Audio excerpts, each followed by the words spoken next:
किशोर कुमार की 4 पत्नियों में से प्रथम जो उनकी पत्नी थी रूमा देवी, उनके साथ तलाक हो गया था। रूमा देवी के ही पुत्र हैं अमित कुमार। दूसरी वाइफ मधुबाला हार्ट की बीमारी की वजह से चली गई। तीसरी पत्नी योगिता बाली से भी उनकी शादी कामयाब नहीं रही। इनकी चौथी और आखिरी पत्नी जिंदगी में कैसे आई, ये मैं आपको बताता हूँ। इनकी चौथी पत्नी लीना चंदावरकर भी इनसे शादी करने से पहले एक शादी कर चुकी थी। सिद्धार्थ काकोडकर, शशिकला काकोडकर गोवा की चीफ मिनिस्टर हुआ करती थी, उनके भाई के साथ। जब तक किशोर कुमार की तीसरी शादी टूटी तब तक लीना चंदावरकर के हस्बैंड की डेथ हो गई थी। इसके बाद जब किशोर कुमार को ये मालूम हुआ तो उन्होंने लीना चंदावरकर के साथ एक फिल्म प्लान की अपने आप को लेकर। लीना हीरोइन हो और वो खुद हीरो हों। लीना के घर पे पहुंचे, बात की। लीना चंदावरकर उन दिनों सीरियस फिल्म किया करती थी और किशोर कुमार का इम्प्रेशन था कॉमेडी फिल्म बनाते हैं। तो लीना ने तकरीबन मना कर दिया। उन्होंने कहा कि मैं आपकी फिल्म के लिए ठीक नहीं हूँ, मैं कॉमेडी रोल्स नहीं कर पाऊंगी। तब किशोर कुमार ने उन्हें कन्विंस करने की कोशिश की कि मैंने एज ए डायरेक्टर दूर गगन की छाँव में और दूर का राही जैसी फिल्में बनाई हैं। फिल्में गंभीर बनाई हैं किशोर कुमार ने, ध्यान रखिएगा। तो मेरी जहनियत सीरियस काम करने की है। आप ध्यान रखेंगे कि किशोर कुमार का इंप्रेशन एक कॉमेडियन का था, लेकिन जब पहली बार फिल्म उन्होंने डायरेक्ट की तो बहुत सीरियस फिल्म बनाई है। बहुत सीरियस कंपोजर हैं किशोर कुमार। याद कीजिए, महमूद ने भी जब पहली बार इतना बड़े कॉमेडियन, इतना बड़ा कॉमेडी किंग पहली वो फिल्म बनाते, कितनी सीरियस फिल्म बनाते हैं। टोन, इंटोनेशन, उसका सब प्लॉट बहुत सीरियस है। कुंवारा बाप, बात कर रहे हैं किशोर कुमार की, अनदर जीनियस। तो उन्होंने लीना चंदावरकर को कहा कि कहानी सुन लो, अगर कहानी ठीक लगे तभी करना। लीना चंदावरकर ने कहानी सुनी और कहानी उनको पसंद आई, मन बना लिया। संजीव कुमार और लीना जी के पिताजी के बीच में अच्छी दोस्ती थी। तो एक दिन संजीव कुमार ने मौका देखकर लीना के पिता के सामने शादी का प्रस्ताव रखा, लेकिन लीना ने मना कर दिया। उन्होंने कहा अभी फिलहाल वो एक फिल्म कर रही है किशोर कुमार के साथ। इतना सुनते ही संजीव कुमार के पैरों तले जमीन खिस गई।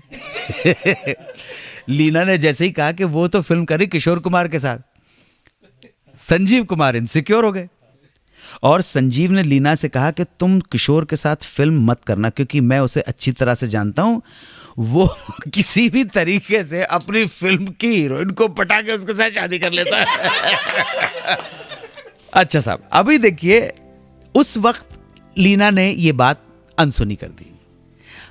अब जब लीना किशोर कुमार के साथ फिल्म की रिहर्सल कर रही थी, फिल्म की तैयारी में लगी हुई थी, तो एक दिन मौका देखकर नटखट किशोर कुमार ने रख ही दिया शादी का प्रस्ताव। लीना के सामने आई लव यू बबली जो भी कुछ हुआ होगा, पहले तो लीना जी ने मना कर दिया। संजीव कुमार की याद आ गई कि बड़ा नटखट है, अपनी हर हीरोइन को उन्होंने साफ कह दिया कि मुझे किसी ने आपके बारे में कहा था कि आप एक ना एक दिन ये प्रस्ताव शादी का मुझे जरूर करोगे। मुझे नहीं करनी शादी और आपको मुझे फिल्म भी नहीं करनी है। ये सुनकर किशोर कुमार ने उन्हें समझाया कि शादी नहीं करनी तो कोई बात नहीं, मेरी फिल्म तो कर लो, चलो अब मैं अपने शब्द वापस लेता हूं। तो अब लीना ने भी समझा कि भाई फिल्म तो कर लें, शादी वादी नहीं करूंगा मैं आपके साथ। काम करना शुरू कर दिया और धीरे धीरे फिल्म में काम करते करते किशोर कुमार ने लीना जी को आटे में ले लिया। दोनों की शादी हो गई, फिल्म नहीं बनी, लेकिन लीना चंदावरकर से शादी जरूर उन्होंने कर ली। किशोर कुमार बगैर पैसे के लिए बहुत बहुत सेंसिटिव थे। किशोर कुमार बिना पैसे लिए काम नहीं करते थे, पहले पैसा फिर बाद में काम। लेकिन ऐसे एग्जाम्पल हैं जहां उन्होंने पैसे को नहीं देखा। राजेश खन्ना की फिल्म अलग अलग के लिए किशोर कुमार ने सिर्फ 1 रुपया लिया था पारिश्रमिक के तौर पर। जब सत्यजीत रे मास्टरपीस पाथेर पंचाली बना रहे थे तो उस वक्त उन्हें 5,000 रुपये की ज़रूरत थी। किशोर कुमार को ये बात मालूम हुई तो किशोर कुमार ने 5,000 रुपये दिए। किशोर कुमार लता मंगेशकर को अपना सीनियर मानते थे, इसलिए सुनने में आया कि वो लता जी से ₹1 कम ही पेमेंट लिया करते थे। केएल सहगल के बारे में बता चुका, उनके भक्त थे। केएल सहगल से मिलने का उनका ख्वाब था, लेकिन जो कभी पूरा नहीं हो पाया। किशोर कुमार ने 2500 से भी ज़्यादा गाने गाए, न केवल हिंदी बल्कि कई भाषाओं में, असमिया में, बंगाली, भोजपुरी, अंग्रेज़ी, गुजराती, मलयालम, कन्नड़ा, मराठी, उड़िया, पंजाबी। कई फिल्में डायरेक्ट की, कितनी फिल्मों में एज एन एक्टर काम किया, 14 फिल्में प्रोड्यूस की, 24 गीत लिखे, 12 फिल्मों को डायरेक्ट किया, 15 फिल्मों की कहानियाँ लिखी और 5 फिल्मों का स्क्रीन प्ले भी लिखा। मुझे नहीं लगता है कि किशोर कुमार बहुत रेयर घटना है, रेयर पर्सनैलिटी है, रेयर इंडिविजुअलिटी है। ऐसा टैलेंट शताब्दियों में कभी आता है। और किशोर कुमार की लाइफ को देखकर एक और पता पड़ता है कि शायद ही अपने जन्म स्थान छोड़कर किसी और शहर में बसने वाला आदमी का जुड़ाव अपनी जन्मभूमि से इतना रहा हो जितना किशोर कुमार का खंडवा के साथ रहा। 27 बार फिल्म फेयर के लिए नॉमिनेट हुए, मगर सिर्फ 8 बार पुरस्कार मिला।